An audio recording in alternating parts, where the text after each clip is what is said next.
लिए प्रधानमंत्री नरेंद्र मोदी ने संसद में 3 दिन का अतिरिक्त समय बढ़ाने को कहा है सर, इसको कैसे देखते हैं? कैसे देखेंगे? महिला आरक्षण की बात बहुत पहले हो चुकी है, अब फिर से थोड़ा चुनाव अभी है मई में, तो भाजपा वाले लोग फिर से याद दिलाने के लिए कि महिला आरक्षण उन्हीं की वजह से हो रहा है, महिलाओं का वोट लेने के लिए 3 दिन सदन चलेगा।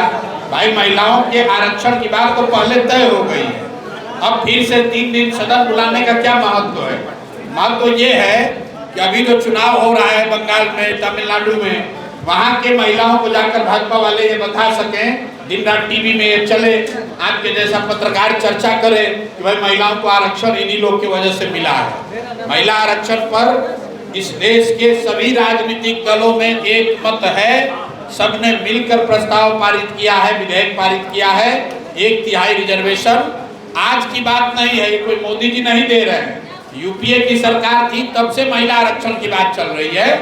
इसमें किसी दल को कोई विशेष अपना पीठ थपथपाने की जरूरत नहीं है। ये 3 दिन का जो सदन बुलाया जा रहा है, ये महज PR एक्सरसाइज है, ताकि देश की जनता को फिर से बेचा जाए कि हम ही हैं जो महिला आरक्षण दे रहे हैं। महिला आरक्षण 20 वर्ष से चर्चा चल रही है, जब यूपीए की सरकार थी तब यही भाजपा वाले इसके विरोध में खड़े थे, अब कह रहे हैं कि हमने किया है।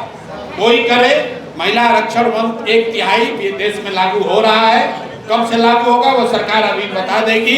सदन 3 दिन के बनने से कोई महिला का हित करने वाली बात नहीं है। 14 अप्रैल को मुख्यमंत्री नीतीश कुमार इस्तीफा देने वाले हैं, नई सरकार का गठन होने की चर्चा तेज हो गई है, क्या कहेंगे? भाई ये चर्चा आपके लिए है, जनसुराज के लिए ये चर्चा नई नहीं है। हम लोगों ने चुनाव से पहले ही कहा था कि जनता किसी को वोट दे, कोई जीते कोई हारे, नीतीश कुमार बिहार के मुख्यमंत्री नहीं रहेंगे।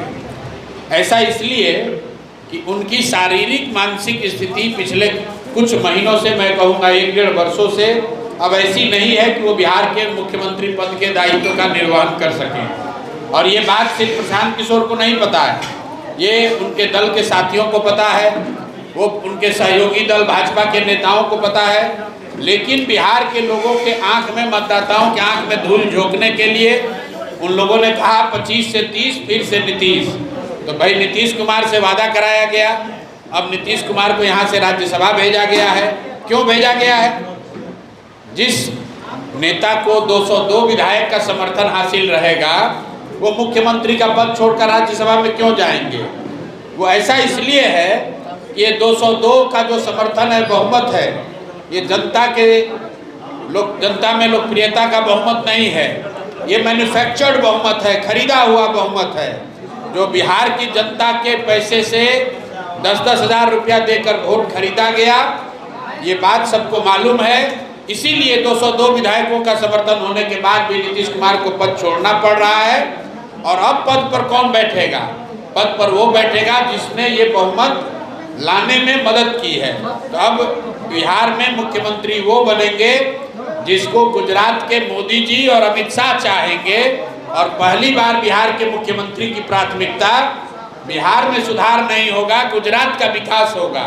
गुजरात के फैक्ट्रियों में 10-12 हज़ार रुपया पर काम करने के लिए लाखों बच्चे बिहार से उपलब्ध रहें, यहाँ से ट्रेन और बस में लोग भर के जाते रहें, यही काम अब बिहार के मुख्यमंत्री का होगा। मैं आपको भविष्यवाणी कर रहा हूँ, देख लीजिए। आपकी चिंता है कि कौन बनेगा, मैं कह रहा हूँ कि व्यक्ति के तौर पर कोई भी बने, उसकी चाबी, उसका रिमोट कंट्रोल मोदी जी के पास होगा, अमित शाह जी के पास होगा। और उनकी चिंता ये है कि गुजरात में जो फैक्ट्री चल रही है, गुजरात में जो लेबर चाहिए, मजदूर चाहिए, वो बिहार से, कोसी से, सहरसा से, मधेपुरा से लोग ट्रेन में, बस में भर के जाते रहें, ताकि गुजरात के लोग फैक्ट्रियों के मालिक रहेंगे और उन फैक्ट्रियों में मजदूरी का काम बिहार के लोग करेंगे। आप आने वाले समय में देखिएगा। दूसरी भविष्यवाणी कर देता हूँ कि चाहे कोई भी मुख्यमंत्री बने, बिहार में भ्रष्टाचार कम नहीं होगा, शिक्षा में कोई सुधार नहीं होगा, यहाँ से पलायन बंद नहीं होगा, किसी को रोजगार नहीं मिलेगा, क्योंकि लोगों ने इसके लिए वोट नहीं दिया। लोगों ने वोट दिया है 10,000 रुपये के लिए। तो गलत बोलिए, गलत को वोट दीजिएगा तो आपके साथ गलत ही होगा। व्यक्ति और दल की बात नहीं है, अगर आपने 10,000 रुपया में अपना वोट बेचा है तो आप ईमानदार सरकार की अपेक्षा मत रखिए। आपने 10,000 रुपया के लालच में वोट दिया है तो जो वोट खरीद के गया अब वो चोरी करेगा, आपके बच्चों का हक मारेगा और अब आप कुछ नहीं कर सकते हैं। ये बिहार की नियति है। जन सुराज के तौर पर हम लोग इतना ही कर सकते हैं कि जनता के साथ कोई बहुत बड़ा अन्याय हो जाए, आप भगवान न करे कोई दुर्घटना हो जाए, आपके साथ कोई परेशानी आ जाए तो निश्चित तौर पर जन सुराज के लोग आपके साथ खड़े रहेंगे, आपकी आवाज़ बनेंगे, आपकी मदद करने की कोशिश करेंगे। लेकिन बिहार में जन सुराज शिक्षा की व्यवस्था नहीं सुधार सकता है।